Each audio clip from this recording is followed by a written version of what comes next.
Welcome back to the Knick-Knack Review. Today we're looking at the movie Boss Baby 2, The Family Business. Let's get started. So much like the first movie, Boss Baby 2 is about Timothy Templeton, but this time he's all grown up. He actually has a family of his own. He has a wife and two daughters named Tabitha and Tina. Now in the first movie he was voiced by Tobey Maguire, which I'm not sure why he didn't show up in the second movie, but in this film he's actually voiced by James Marsden. Now, this movie starts out a lot like the first movie, with Timmy's very good imagination. In fact, sometimes his imagination is so good, it's actually better than some of his kids, which they don't really seem to have much of an imagination. But it starts out exactly like the first one, and just kind of recapping what's happened throughout the years since the first movie. And it was nice to see that over exaggeration of his imagination yet again. Now, he quickly finds out that his youngest, Tina, works for Baby Corp, and she reveals herself to him and starts talking, and he's like, what? Because he remembers everything from the first movie. So once she reveals that she can talk, she tells him that she works for Baby Corp, and she wants to recruit him, but mainly Ted, his younger brother, to help in a secret mission. So she manages to get Ted to the house, and they kind of have a brother reuniting moment in the movie, because you learn that they haven't really been close since the first movie, since after the baby's been born, the last one. And they kind of grown apart a little bit, but in this movie allows them to, kind of regain what they once had. So Tim brings Ted into the kitchen. He's like, okay, look, you gotta listen to me really carefully, and tells him everything that's been going on. She works for Baby Corp and everything, and he's just like, what? He has no recollection of this whatsoever. And it's kind of funny because it's like, Tim has all the memories about it. I mean, he was older, so of course he's going to remember. And because he'll forget about the baby, he's like, nope, I'm good. So he remembers it all, but he doesn't, because he was a baby and he grew up, and it's weird to see that, because you would expect Ted, to actually remember, but he doesn't. So after a little bit of back and forth of, believe me, Tina finally is like, okay, that's it. And he's like, Ted's like, what? She's like, oh yeah, I can talk, and gives them the little binkies or the nooks or whatever, and they are transported to Baby Corp. And it's really cool because as they're flying to Baby Corp, he sees the building and he's like, oh wow, and it all comes back. You hear all the music, I'm in heaven and everything, and then bam, all his memories are back. He does the superhero pose, lands like Iron Man, and Timothy, well, he lands like Timothy. Now it's revealed, and after they get to Baby Corp, it's revealed that there is a school which actually Tabitha attends.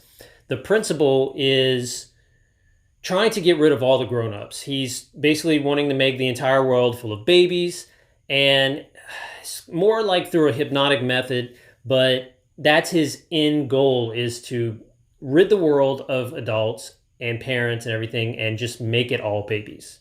Now, one way they're going to do that, and I thought it was kind of funny, but it makes sense at the same time. There was a special formula that Timothy and Ted drink to make them kids again, so they can go undercover and do all that stuff. And I'm like, okay, of course, because let's be honest, if they would have been adults the whole movie, it would not have been as entertaining as it was, because there is something about hearing Alec Baldwin's voice in a baby, and that is just very entertaining for me. And it was actually really cool to see them shrink back into kids and at the age they were from the first movie. But you have Tim; he has his adult voice in his kid body, so that was a little, threw me off a little bit, because you're used to hearing that from Ted's character. Now, I will say this about this movie. It borrows some elements from the first movie, but it doesn't try to recreate the first movie. It takes the things you liked in the first movie and brings it, but changes it up just enough to where it seems fresh, but very familiar. While the first movie I thought was really funny, this one definitely made me laugh out loud quite a bit. And it's just the comedic timing, even though it's an animation. It was the comedic timing. It was Alec Baldwin and James Marsden. They had this, of course they had a chemistry, but it was some of the physical comedy that you see in cartoons. It's just hilarious. A lot of slapstick, and it's just, the timing was perfect. One little thing I enjoyed that they actually included some of the babies from the first movie that were some side characters like the twins and I forgot the kid's name, but the big one that would go, yeah, him. So that I really enjoyed that they included those characters. They were not, not even side characters. They were more of cameos. But I thought that was really cool that they actually included them and they showed them as adults. And two of them were married, and then the twins were all cops, and that was really cool. And it was just nice to see those characters because they kind of made an impact in the first movie. They weren't completely forgotten. So I thought that was a nice little touch. Now, eventually, Ted and Tim, they infiltrate Tabitha's school and they find out that the principal, they locate him and they find out that he is in fact a baby himself. Now, this is kind of like the first movie where the original baby grew up, but instead of growing older, he's still a baby, but he's in a mechanical adult suit, so he sounds like an adult.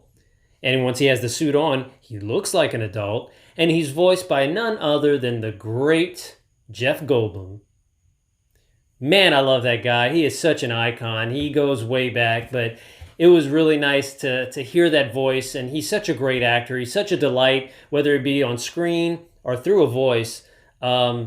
He's just all around great. I think he brought a lot to the character that he played.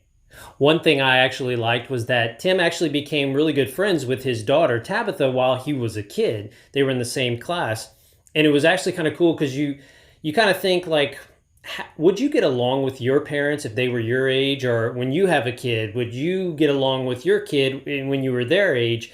Like, how would that work out? And it was really cool because while he was kind of infiltrating her class, he became really close in a way that he always wanted to be. Because he even said in the beginning he felt like she was being pulled away, but later you find out it wasn't because of her being a kid or a certain age, but it was the school itself literally trying to tear apart children and the parents and bring the parents into like this hypnotic zombie style. And it was a really touching moment where you got to see him and his daughter come together. Of course, she didn't know who he was, and have these really nice moments. And even as a kid, on his face you can tell like he really appreciated, like, wow, I'm getting to spend the time that I've been wanting to with my child, and really have these special moments, and she has no idea. Now, this movie also serves as a way to get the brothers back together because, as I said before, they kind of separated. They like kind of just split up, and they've been very distant, which is weird because in the last movie, or in the first movie, they didn't really mention anything about that. I guess they just weren't going to touch on it at all. Maybe they changed it up. But this allowed for them to spend more time together, get closer in there. And one scene I really liked was Ted finds the letter that Tim sent him when he went to BabyCorp saying, I'll love you forever. Every birthday I'll be there. Every Christmas I'll be there. And it was a really touching moment because it brought back all the memory and why he left BabyCorp and everything. And it was a nice scene because also it was a nice little, not flashback, but it was a nice little Easter egg, if you will, from the first movie. So it was while it was a story about the father and daughter getting closer, the brothers getting closer, and of course, ultimately taking down the evil baby at the school. Now, one thing I really liked about this movie is that it had a very clear message from the beginning and the end, was that don't grow up too fast. Don't be in a rush to grow up because you're only a kid for a very short time, and it goes really quick. And I've kind of always thought that myself. You're only a kid for roughly a few years that you really, really have a lot of memories of, but you're an adult for the rest of your life, whether you be a young adult or an old adult. So it kind of was more of a hit right there in the blood pumper, and it was like, wow, because, who wants to grow up?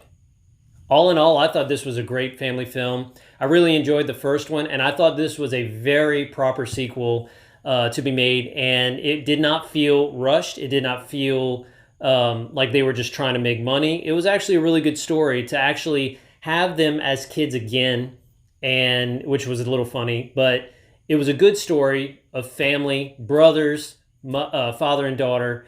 All around, it was a good movie. I actually laughed out loud a lot.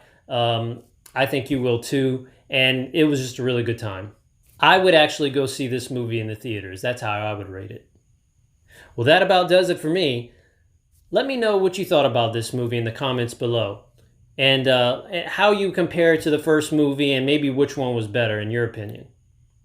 And while you're there, don't forget to, well, you know what to do. As always, I am Clint the Knick-Knack, and I will see you on the next